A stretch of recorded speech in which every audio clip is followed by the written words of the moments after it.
پہاڑوں کے بیچوں بیچ ایک خوبصورت اور گھنا جنگل تھا، جہاں پر ہمیشہ خاموشی کے سائے منڈلایا کرتے تھے۔ لیکن وہاں پر ایک عجیب و غریب بات ہوا کرتی تھی۔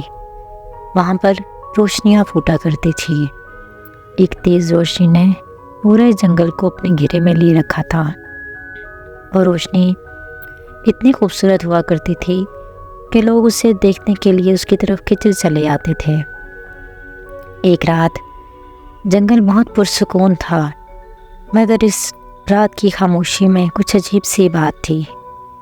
چاند کی مانند روشن درخت اور پتے چمک رہے تھے، ہوائیں چل رہی تھی، جنگل کے بیچوں بیچ ایک چھوٹی سی ندی بہہ رہی تھی، اور ندی کے کنارے پر ایک دلکش روشنی پھوٹ رہی تھی۔ یہ روشنی عام روشنی نہیں تھی۔ کہا جاتا تھا کہ یہ روشنی ایک پراسرار پری کی ہے جو جنگل میں چھپی ہوئی ہے۔ صدیوں سے لوگ اس پری کے بارے میں کہانیاں سنتے آئے تھے، لیکن کوئی نہیں جانتا تھا کہ یہ پری کون ہے اور کہاں سے آئی ہے، اور کیوں اس کی چمک پورے جنگل کو اپنی طرف کھینچے رکھے ہے۔ اس رات ایلا نامی نوجوان لڑکی اس راز کو جاننے کے لیے جنگل کی طرف نکل پڑی۔ ایلا پاس گاؤں میں رہا کرتی تھی۔ وہ بہت سمجھدار لڑکی تھی۔ اپنے ماں باپ سے یہ کہانیاں سن سن کے وہ اس بات کو جاننے کے لیے بےتاب تھی کہ اس میں کتنی سچائی ہے۔ اس نے سوچا کیوں نہ اس راز کو خود جانا جائے۔ یہ سوچتے ہی اس نے ایک دن، جب گھر والے تمام گہری نیند سو رہے تھے، تو رات کو اس نے جنگل کا رخ کیا۔ ایلا ہمیشہ سے ہی جادو اور پراسرار چیزوں کی عاشق رہی تھی، اور پھر اوپر سے پری کی بات، تو وہ اس راز کے بارے میں جاننے کے لیے اور بےتاب تھی، اور یہ اس کی سب سے بڑی خواہش بن چکی تھی۔ لوگ اسے منع کرتے تھے کہ اس جنگل میں کبھی بھی نہیں جانا، مگر ایلا کے دل میں ایک تجسس تھا، اور وہ کسی بھی قیمت پر یہ راز جاننا چاہتی تھی۔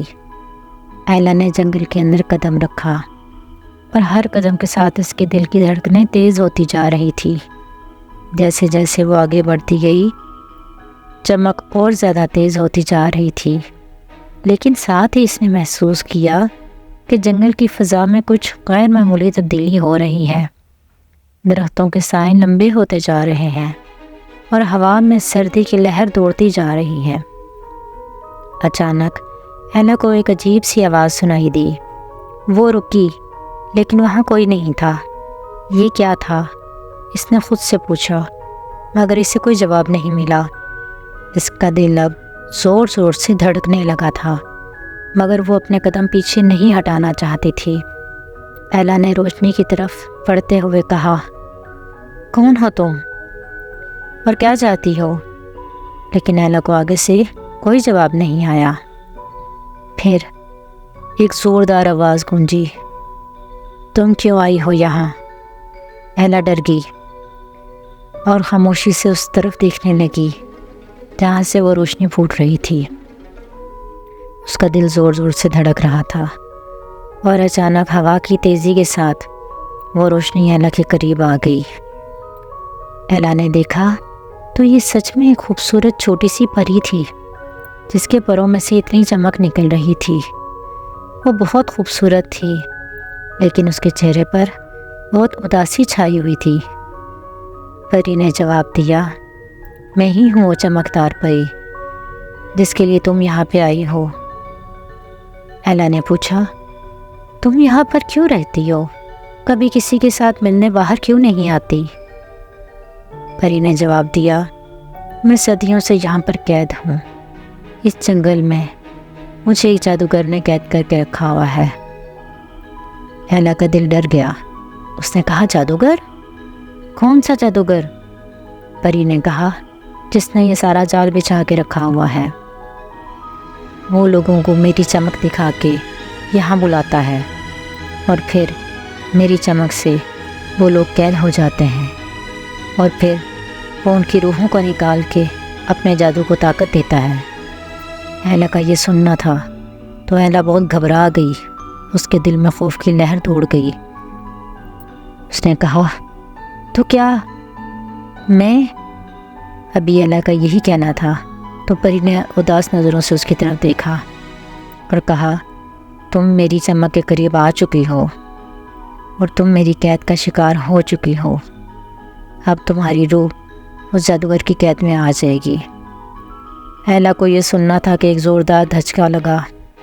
تو کیا میں بھی؟ اس کے الفاظ ادھورے رہ گئے۔ اچانک ہوا میں ایک سرد لہر دوڑ گئی اور ایلا نے محسوس کیا کہ ارد گرد کی فضا بدل گئی۔ درختوں کے سائے اور لمبے ہو گئے اور پری کی چمک تیز ہو گئی۔ ایلا نے بھاگنے کی کوشش کی مگر اس کے قدم جیسے ہی زمین میں دھس گئے ہوں وہ ہل نہیں پا رہی تھی۔ چیخنا چلانا چاہتی تھی لیکن نہیں چیخ پا رہی تھی۔ پری نے کہا، یہ جادوگر کا بچھایا ہوا جال ہے اور میں خود بھی اس کے جادو کا شکار ہوں۔ میں خود بھی اس کا ایک حصہ بن چکی ہوں۔ میں خود بھی یہاں سے نہیں جا سکتی۔ ایلا نے چاروں طرف روشنی دیکھی تو وہ پریشان ہو گئی۔ اس کی آنکھوں کے گرد اندھیرا چھانا شروع ہو گیا۔ اسے اپنی روح جاتی ہوئی محسوس ہوئی۔ عین اسی وقت جنگل میں ایک زوردار آواز گونجی اور وہ پراسرار جادوگر سامنے آ گیا۔ اس نے کہا، تم نے پھر سے ایک شکار پھانس لیا۔ جادوگر نے ہنستے ہوئے کہا، اب یہ بھی لڑکی تمہاری قید میں ہوگی اور ہمیشہ کے لیے میری خدمت کرے گی۔ پری کی آنکھوں میں آنسو آ گئے مگر وہ کچھ نہیں کر سکتی تھی۔ ایلا کی آنکھیں بند ہونا شروع ہو گئی۔ ایلا اپنی جگہ پر ساکت کھڑی ہوئی تھی جب اچانک ایک اور آواز ایلا اپنی جگہ پہ ساکت کھڑی تھی کہ اچانک ایک اور آواز نمودار ہوئی، رک جاؤ۔ یہ آواز ایک نوجوان لڑکے کی تھی جو اچانک جنگل میں نمودار ہوا تھا۔ دراز قد کا یہ خوبصورت نوجوان تھا۔ تم کون ہو؟ جادوگر نے غصے سے پوچھا۔ لڑکے نے خنجر ہوا میں بلند کیا اور کہا، میرا نام آریان ہے اور میں تمہارے ظلم کو ختم کرنے آیا ہوں۔ ایلا کو کچھ امید ملی لیکن جادوگر نے زور سے ہنسنا شروع کر دیا۔ تم اور مجھے ختم کرو گے؟ تم ایک عام انسان ہو اور میں بہت طاقتور جادوگر ہوں۔ تم میرا مقابلہ نہیں کر سکتے۔ آریان نے خنجر کی طرف اشارہ کرتے ہوئے کہا، یہ کوئی عام خنجر نہیں ہے، یہ قدیم جنگلات کی مقدس چیز ہے جو تمہارے جادو کو ختم کر سکتا ہے۔ میں نے تم جیسے کئی جادوگروں کا مقابلہ کیا ہے اور یہ اس کو میرا شوق سمجھ لو۔ جادوگر کے چہرے پر ایک خوف طاری ہو گیا لیکن اس نے خود پر قابو پا لیا۔ یہ سب بے معنی باتیں ہیں۔ میں تمہاری طاقت اچھی طرح سے جانتا ہوں۔ تم ایک کمزور انسان ہو اور مجھ جیسے طاقتور جادوگر کا مقابلہ نہیں کر سکتے۔ آریان نے کہا، اچھا تو ٹھیک ہے، تم اپنی طاقت آزماؤ، میں اپنی طاقت آزماتا ہوں۔ جادوگر نے اپنا ہاتھ ہوا میں بلند کیا اور فضا میں دھواں پھیلنا شروع ہو گیا۔ اس نے اپنی تمام طاقت کو اکٹھا کیا اور آریان کی طرف بجلی پھینکی۔ ایک زور دھماکہ ہوا لیکن آریان تیزی سے ایک سائڈ پر ہٹ گیا۔ اس نے اپنے خنجر کو ہوا میں گھمایا اور اس بجلی کا رخ جادوگر کی طرف کر دیا۔ تمہارا جادو ختم ہو جائے گا کیونکہ میرے پاس جو خنجر ہے اس کی طاقت بہت زیادہ ہے۔ وہ بجلی جا کے جادوگر پہ لگی اور عین اسی وقت جنگل میں ایک اور آواز گونجی، میں بھی آ گئی، میرا انتظار کر رہے تھے نا؟ آریان نے جیسے ہی دیکھا تو ایک خوبصورت لڑکی نمودار ہوئی جس کے سنہری بال تھے اور اس کا نام لیزا تھا۔